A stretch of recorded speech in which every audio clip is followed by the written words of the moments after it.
오늘 우리에게 주신 하나님의 말씀은 구약성경 욥기 1장 1절과 20절에서 22절까지 말씀입니다. 우스 땅의 욥이라 불리는 사람이 있었는데 그 사람은 온전하고 정직하여 하나님을 경외하며 악에서 떠난 자더라. 20절입니다. 욥이 일어나 겉옷을 찢고 머리털을 밀고 땅에 엎드려 애비하며 이르되 내가 모태에서 알몸으로 나왔사온즉 또한 알몸이 그리로 돌아가올지라. 주신 이도 여호와시요 거두신 이도 여호와시오니 여호와의 이름이 찬송을 받으실지니이다 하고, 이 모든 일에 욥이 범죄하지 아니하고 하나님을 향하여 원망하지 아니하니라. 아멘. 오늘은 제104회기 총회 주일로 지킵니다. 지금부터 107년 전 1912년 9월 1일 바로 오늘입니다. 제1회 총회가 개회 예배를 드렸습니다. 창립 총회에 한국인 목사 52명, 외국인 목사, 선교사들이죠 44명, 장로님들 125명, 그래서 모두 221분이 총대로 참석을 했습니다. 그때 당시 교세를 보니까 목사가 128명, 장로가 225명, 세례교인이 5만 3천 명, 총 교인 수가 12만 7,228명, 기도체를 포함해서 벌써 그때 교회가 2,500개 이상이 되었다라고 기록하고 있습니다.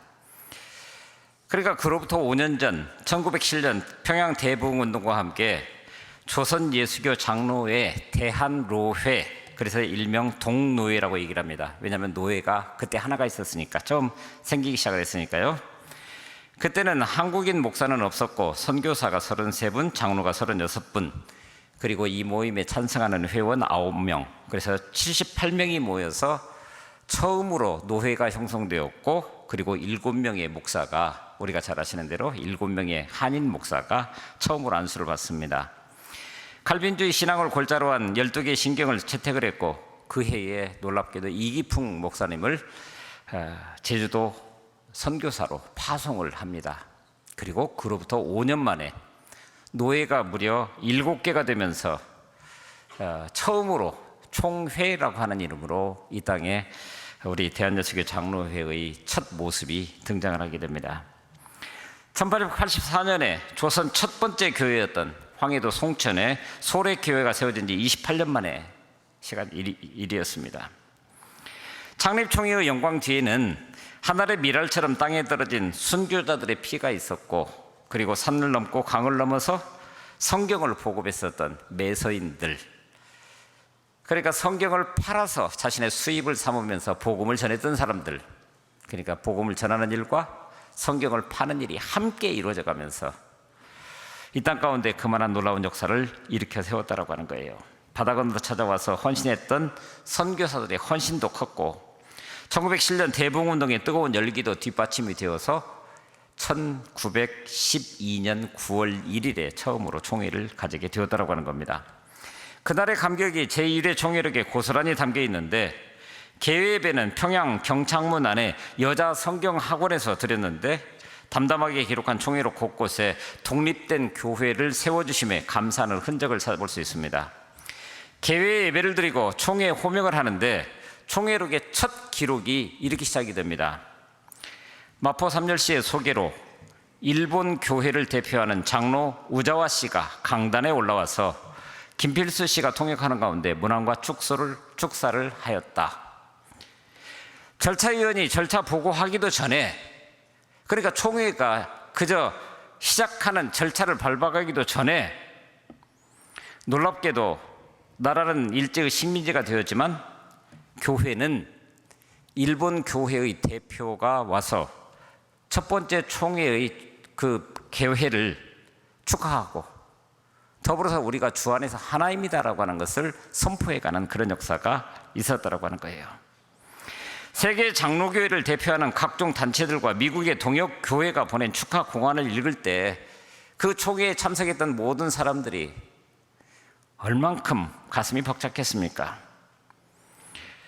총회를 폐회하는 날, 특별히 중국 관동교회에서 축하 편지가 도착했다는 보고도 추가가 됐는데, 얼마나 감사했던지 중국 산둥성으로 선교사를 보내자고 그 자리에서 결의를 했고, 해외 교회의 도움을 받지 말고 전국 교회가 1년에 한 주일을 정해서 연보해서 우리 손으로 조선의 목사를 선교사로 보내자고 결의를 했습니다. 그래서 그 다음해인 1913년 박태로, 김영훈, 사병순 목사님 이 세 분이 산동성 선교사로 총회가 개회된 그 다음에 파송이 됩니다.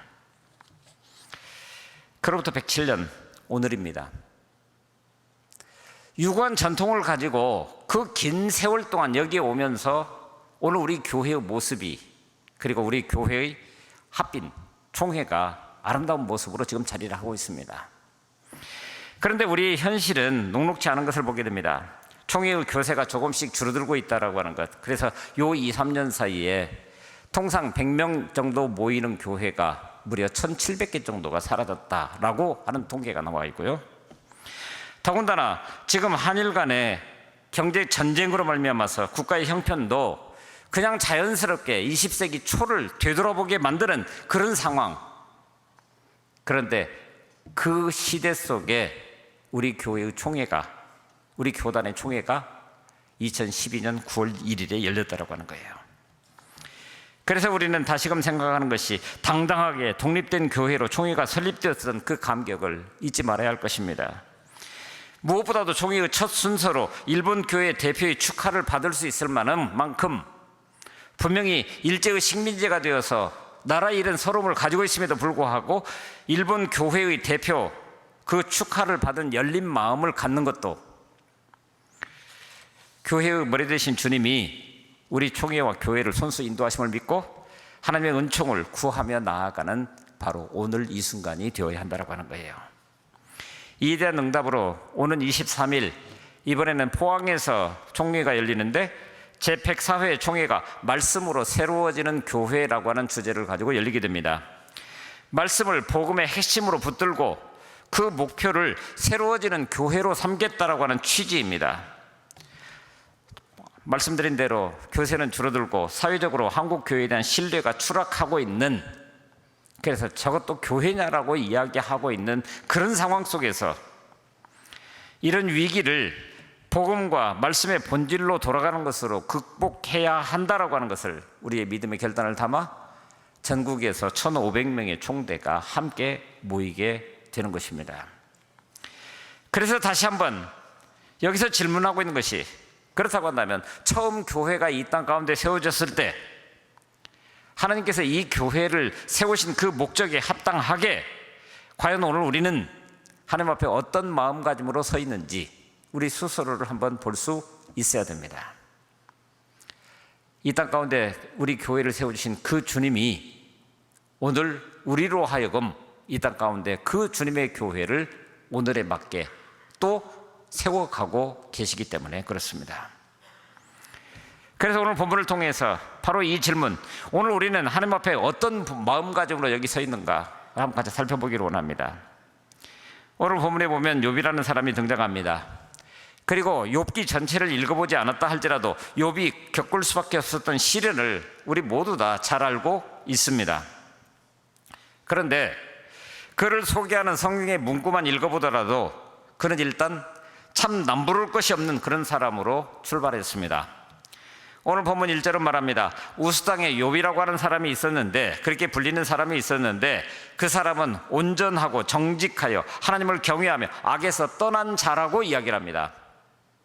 그러면 우리는 순간 이만하면 하나님께서도, 그래서 아니나 다를까 3절에 보니까 동방에서 으뜸 가는 부자였다라고 말합니다. 그리고 4절부터 5절까지를 보니까 자식들이 생일잔치나 기타 어떤 잔치를 베풀고 난 다음에 같이 누리고 난 다음에 혹 하나님 앞에 덕스럽지 못한 모습으로 선 부분이 있지 않았나 해서 다시금 불러 모으고 정결하게 하고 하나님 앞에 제사하면서 다시 그 마음을 하나님 앞으로 돌리는, 그래서 5절에 보면 욥은 매사에 늘 이렇게 신중하였다라고 기록할 만큼 그런 인물이었다라고 하는 거예요. 이만한 사람이 또 있을까요? 그런데 그 이후에 이뤄지는 그 모든 과정들을 통해서 욥이라고 하는 이름, 회개하는 자 또는 대적당하는 자라고 하는 뜻을 가지고 있다는데, 그야말로 이런 욥의 일생을 그 이름 자체가 있는 그대로 우리에게 보여주고 있다라고 하는 겁니다. 무엇보다도 하나님과의 관계 속에서 거기에 보면은 하나님을 경외하며라고 이야기를 합니다. 경외라고 하는 것, 공경 경자와 두려워할 외자를 씁니다. 이것이 바로 하나님 앞에 서는 우리의 모습입니다. 하나님을 공경하되 그 하나님 앞에 설 수 있는 존재가 아니라고 하는 것을 알기 때문에 하나님을 두려워하면서 오늘 우리 삶을 정말 늘 이렇게 신중하게 다루어가는 그런 인생, 그게 욥입니다. 하지만 우리가 잘 알고 있는 것처럼 그런 그에게 닥쳐온 불행은 너무나 갑작스럽습니다. 그러기에 우리는 욥의 몰락에 당황하지 않을 수 없습니다. 비극도 이런 비극이 없기 때문입니다. 성경은 이 욥의 몰락이 사탄의 질투에서부터 비롯되었다라고 기록합니다. 하나님이 욥을 칭찬하자 항상 참소자로 등장하고 있는 이 사탄은 마치 혼자 소리인 양 투덜거립니다. 욥이 아무것도 바라는 것 없이 그렇게 하나님만을 경외하겠습니까? 사탄의 이 말은 욥기 전체를 이해하는 굉장히 중요한 열쇠의 말이기도 합니다. 그렇죠? 자, 여러분, 오늘 우리 예수 믿는 사람들입니다. 그런데 오늘 우리는 때때로 이런 질문을 받을 수 있습니다. 하나님이 우리가 원하는 바를 주시지 않아도 여전히 오늘 우리 신앙을 유지할 수 있는가? 하나님은 우리의 기도를 들어주시는 분이신데, 그런데 오늘 우리가 원하는 바를 듣기는 들으시는데 그 원하는 바가 이 땅 가운데 이루어지지 않아도 오늘 우리의 믿음의 모습은 여전히 한결같이 하나님을 향해서 열려 있을 수 있는가? 이걸 묻고 있는 겁니다. 하나님도 이것이 아마 궁금하셨던 모양입니다. 그래서 사탄에게 욥을 있는 그대로 맡깁니다. 사탄은 먼저 욥의 재산과 종들을 칩니다. 사탄의 4번에 달하는 공격 앞에서 속절없이 무너져가는 것 같은 그런 모습을 봅니다. 첫 번째 13절부터 15절까지를 보면은 하루는 욥의 자녀들이 그 맏아들의 집에서 음식을 먹으며 포도주를 마실 때에 가족의 우애가 있고 평화가 있고 거기에 웃고 즐기는 그런 모습이 있습니다. 그런데 갑자기 사환이 와서 말합니다. 소는 밭을 갈고 나귀는 그 곁에서 풀을 먹는데 스밧 사람이 갑자기 이르러 그것들을 빼앗고 칼로 종들을 죽였습니다. 그런데 두 번째 16절을 보니까 그가 아직 말하는 동안에 또 한 사람이 들어옵니다. 하나님의 불이 하늘에서 떨어져서 양과 종들을 다 살라버렸습니다. 기이한 기상현상과 관련해서 재물이 산산조각 나고 있는 모습을 보는 겁니다. 세 번째 17절을 보니까 그가 아직 말하는 동안에 또 한 사람이 와서 아르되, 뭡니까? 숨 돌릴 틈도 없이 고난이 고난에 이어서 끊임없이 지금 이어지고 있다고 하는 거예요. 이번에는 갈대아 사람이 새무리를 지어서 갑자기 낙타에게 달려들어서 그것을 빼앗으며 칼로 종들을 죽였나이다. 뭡니까? 대상으로 무역을 하고 있는 와중에 중간에 가로채는 그런 일로 인해서 속절없이 그냥 돌아올 수밖에 없었습니다. 그 이야기입니다. 네 번째 18절 19절 그가 아직 말하는 동안에 또 한 사람이 와서 아르되, 자녀들이 그의 맏아들의 집에서 음식을 먹으며 포도주를 마셨는데 거친 들에서 큰 바람이 와서 집 내 모퉁이를 치매 그 청년들 위에 무너짐으로 그들이 죽었나이다. 뭡니까? 아들들이 다 죽었다는 거예요. 그 많던 재산이 하루아침에 사라지고 종들도 죽거나 다쳤습니다. 설상가상인가요? 곧이어 눈에 넣어도 아플 것 같지 않은 자식들도 강풍으로 인해서 무너진 집에 깔려서 다 죽습니다. 욥은 그동안 하나님이 은혜로 주셨다고 여겼던 모든 복, 자녀의 복과 재물의 복이 순식간에 사라지는 것을 숨가쁘게 지금 경험하고 있는 겁니다. 그래서 결국은 이제 아내와 둘만 남아서 그동안 부와 번성을 누리면서 가족과 함께 경건하게 살던 욥이 순식간에 비탄과 가난에 빠지면서 흔들리는 토대 위에 자신을 세운 것처럼 그런 인생이 되어버렸다고 하는 거예요. 자, 그러면 이제 어떻게 할 겁니까? 특별히 하나님을 향한 그의 마음은 어떻게 될까요? 형언할 길 없는 슬픔의 파도가 욥을 삼켜버렸습니다. 그는 겉옷을 찢고 머리털을 민 다음에 머리를 땅에 대고 엎드렸습니다. 다른 할 일이 아무것도 없다라고 하는 거예요. 이걸 내 마음 중심을 표현할 수 있는 방법이 이것밖에 없다는 거예요.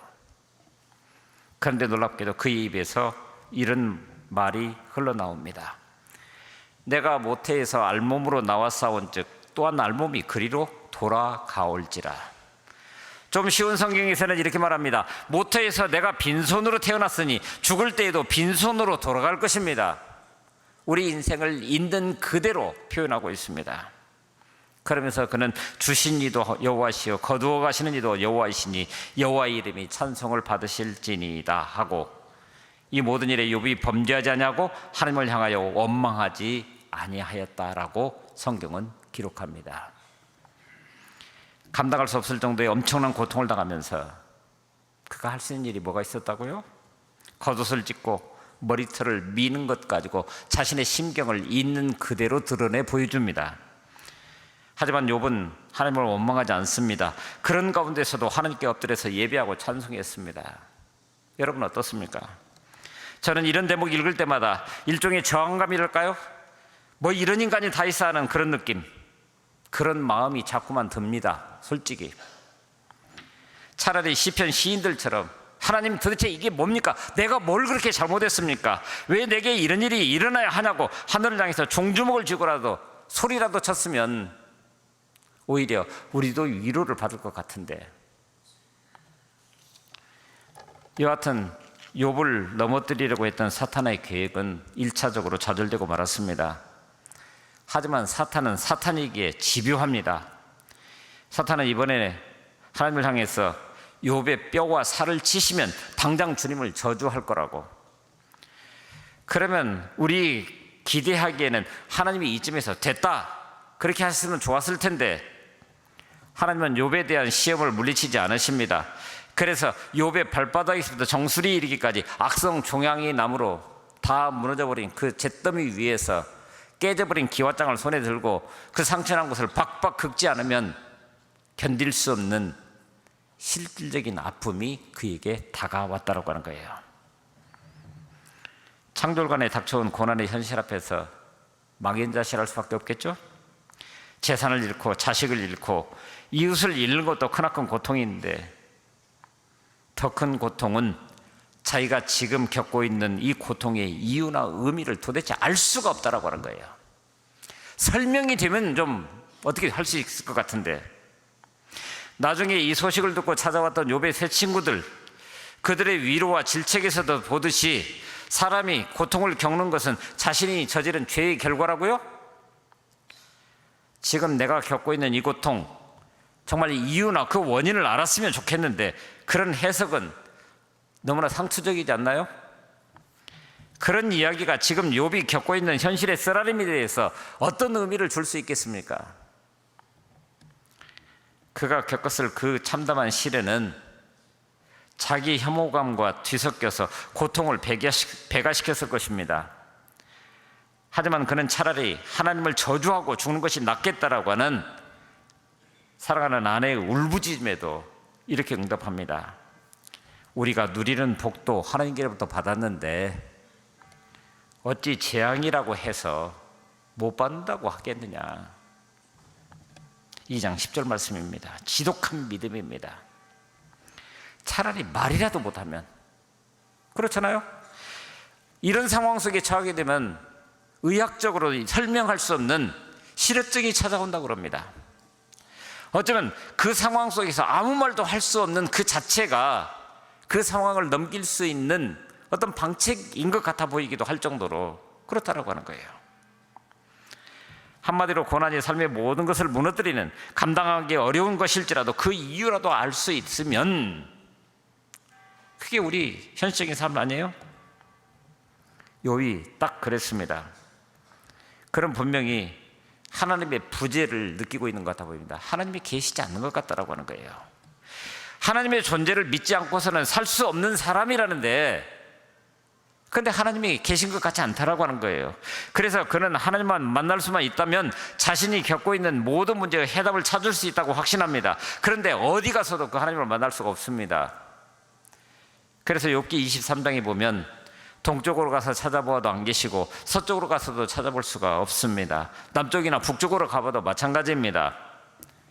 마치 하나님께서 그와의 대면을 의도적으로 피하시는 것 같은 그런 느낌. 그래서 하나님이 분명히 내 왼편에서 일하시는 것을 내가 알고 있는데, 그래서 그 하나님을 향해서 나아가니까 거기에 하나님이 계시지 않더라는 거예요. 오직 하나님께만 소망을 걸고 있는 이에게 이보다도 더 잔인한 현실은 없었을 것입니다. 재난입니다. 그런 의미에서 바로 오늘 우리가 누릴 수 있는 가장 큰 복, 적어도 우리가 믿는 사람이라고 한다면 하나님의 현존을 늘 경험하면서 살아가는 그것일 것입니다.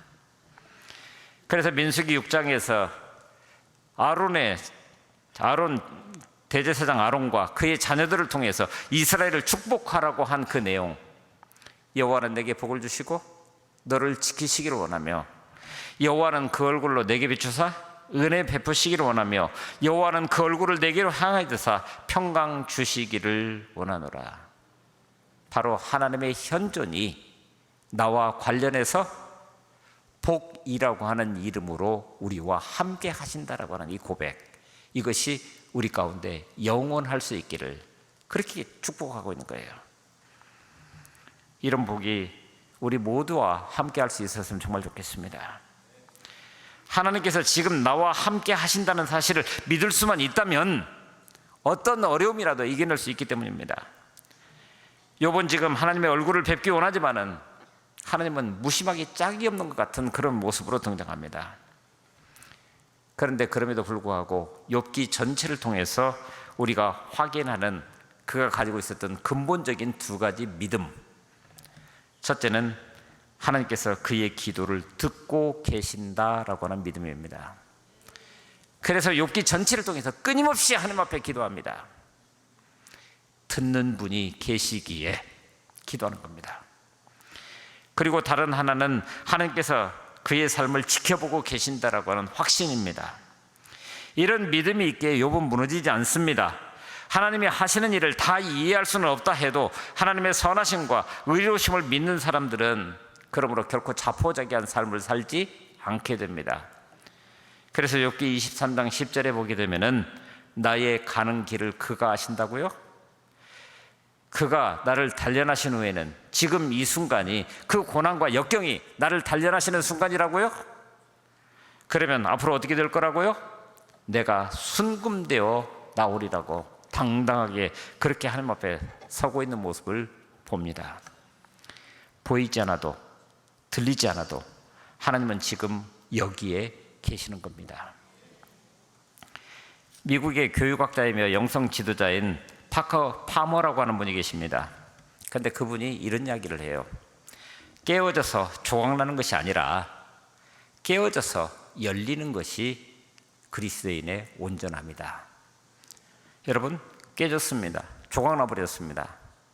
그런데 놀랍게도 그것을 다른 관점에서 보니까 깨어져서 그동안에 깨어지지 않은 채로 보이지 않았던 그것이 열린 상태로 드러나는 것. 누구나 실패를 경험할 수 있습니다. 그리고 그 실패는 새로운 세계를 여는 열쇠가 될 수 있다고. 그런데 그는 책에서 자신이 겪었던 일을 이야기를 합니다. 한때 공황장애를 찾아오고 우울증에 시달렸던 때가 있었다고 합니다. 이유가 없이. 그래서 우울증을 서양 사람들은 푸른 악마라고 부릅니다. 순식간에 사람에게서 온기와 화색을 빼앗아 가기 때문에 그런가요? 그래서 그는 누구와도 만나고 싶지 않다고 그랬습니다. 만남을 거절했습니다. 그러다가 보니까 더욱더 큰 단절감이 이번에는 그를 엄습해오기 시작합니다. 그런데 어느 날 친한 친구 빌이 매일 오후 정해진 시간에 이 파커 파머의 집을 찾아와서 그를 의자에 앉히고는 자신은 무릎을 꿇고 앉아 주님이 그랬던 것처럼 따뜻한 물 한 대야를 떠다 놓고 그의 발을 마사지하기 시작합니다. 신발과 양말을 벗겨놓고. 그날 하루만이 아니라 거의 매일 정한 시간이 되면 와서 아무 이야기하지 않고 30분 동안 그 발만 만지작 하다가 그리고 돌아가곤 했다라고 하는 거예요. 아직 감각이 살아있는 그의 신체 중 한 부분을 어루만져주고 있을 그때에 빌은 파머가 세상과 다시 소통할 수 있도록 만들어 주었다고 그런 나중에 얘기를 합니다. 그러면서 이렇게 얘기합니다. 누군가 나를 지켜봐주는 사람이 있다는 생각에 안심이 되었다. 그것은 자신이 소멸되고 보이지 않는 존재가 되었다는 느낌을 경험하는 이들에게 생명을 주는 일이다. 생명을 주는 일이다. 그래서 그는 자신의 경험을 통해서 깨어져서 조각나는 것이 아니라 깨어져서 열리는 것이 온전함이라고, 그리스도인의 온전함이 깨어져야, 그리고 그 속 사람이 열려야 온전함에 이른다고 그렇게 말합니다. 그러면서 그는 전해오는 이야기 하나를 이렇게 들려줍니다. 한 제자가 랍비에게 물었습니다. 토라, 하나님의 율법은 왜 우리에게 이 말씀을 내 마음 위에 두라라고 이야기를 하냐고, 왜 거룩한 말씀을 우리 마음속에 두라고 이야기하지 않고 마음 위에 두라고 하냐고 물었다는 거예요. 그러자 랍비가 그에 대해서 이렇게 대답합니다. 우리가 현재 그러한 것처럼 우리 마음이 닫혀 있기 때문에 거룩한 말씀을 우리 마음속에 둘려도 둘 수가 없다. 그렇죠? 마음이 닫혀 있으니까. 그러므로 우리는 그것을 우리 마음 꼭대기에 둘 수밖에 없다는 거예요. 아직 들어가지 못한 그런 상태로.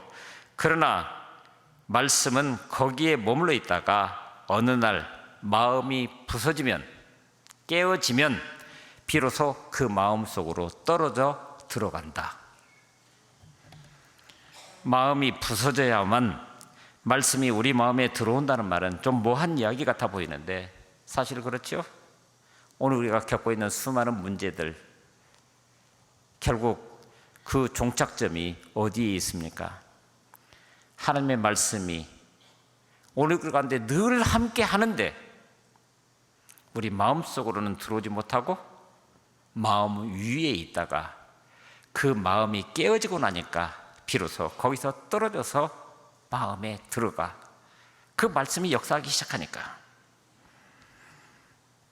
그래서 우리는 그때 비로소 그 말씀을 붙잡고 절망의 미로를 헤쳐나올 수 있는 겁니다. 그래서 홀로인 것 같아서 외로울 때면, 자기 삶의 이유를 찾을 길이 없어서 낙심될 때면 오늘 우리 마음 위에 놓여있는 것들에 마음을 집중해 보실 수 있기를 바랍니다.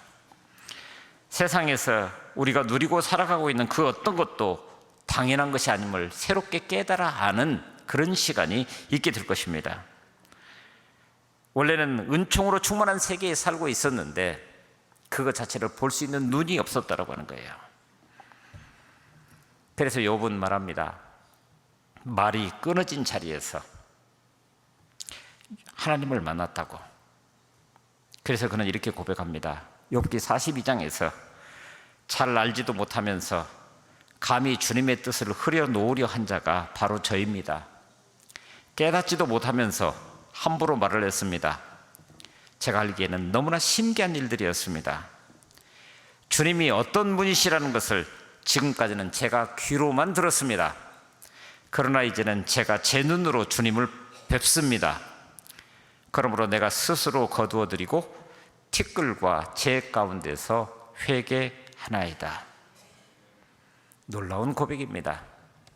말이 끊어진 자리야말로, 그래서 더 이상 소통할 수 있는 길이 없는 그 자리가 하나님의 현존을 경험하는 자리이고, 하나님의 말씀이 여전히 내 마음 위에 있다가 그 마음이 깨어짐으로 거기에 떨어져서 드디어 말씀이 꼽히는 그런 시간이라고. 한번 보고 달려가던 발걸음을 잠시 멈추실 수 있기를 바랍니다. 그리고 그 영혼의 눈을 떠서 오늘 우리 주위에 있는 모든 것들을 바라보면서 하나님의 은총이 우리를 여전히 둘러싸고 있음을, 그리고 여전히 하나님의 말씀이 내 마음 위에 놓여 있었다라고 하는 것을,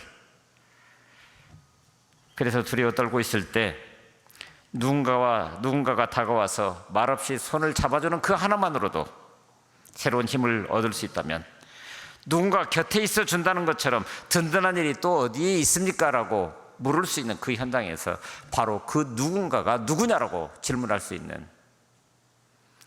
우리 하나님은 우리와 그렇게 함께 하시는 분이십니다. 하나님의 주권에 달려 있으니 고난 중이라도 여전히 그 주권자 하나님에 대한 믿음이 흔들리지 않는다면 거기서부터 하나님이 하실 일을 기대하면서 우리는 새로운 소망을 가질 수 있게 될 것입니다. 그래서 우리 다시 한번 질문하는 것, 지금 이 순간이 우리는 어떤 자세와 어떤 마음가짐으로 하나님 앞에 서 있습니까? 내 귀에 들려주시는 그 음성 앞에 아멘으로 응답하며 오늘 이 땅을 새롭게 하는 귀한 역사가 바로 거기서부터 새롭게 시작될 수 있는 은총을 구합니다.